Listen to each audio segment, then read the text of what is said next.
Hello and welcome to The Update. I'm Michelle Stevenson.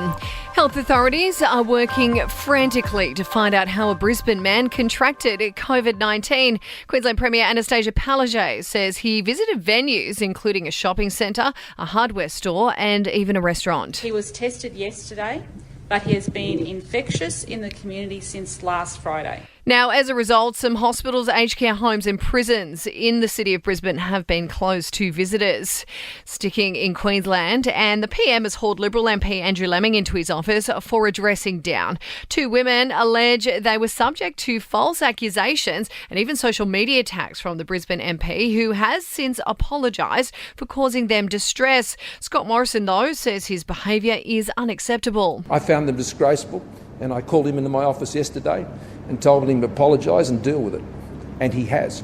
Now, federal police are investigating suspicious packages containing white powder, which have been sent to the electoral offices of some federal Labor MPs. The AFP, though, says the substance isn't harmful and a suspect has already been identified.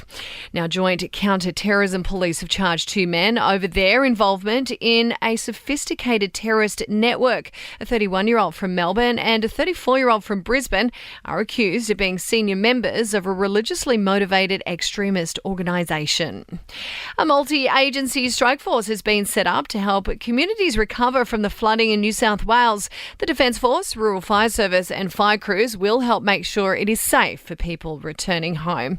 And this massive cargo ship is still blocking one of the world's most important shipping routes in the Suez Canal. The vessel's been wedged there now for close to 3 days.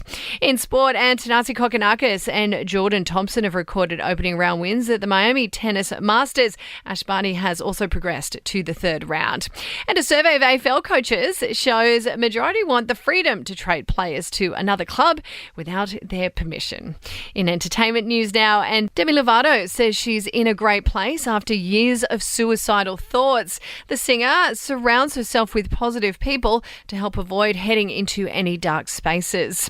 Now, Ed Sheeran and Michael Gudinski's son have hit a tattoo parlour in Melbourne. The pair getting matching ink as a reminder of the late Aussie music icon. Ed even flew out to Australia and quarantined for 2 weeks with his wife and young bub so he could attend Michael Gudinski's funeral.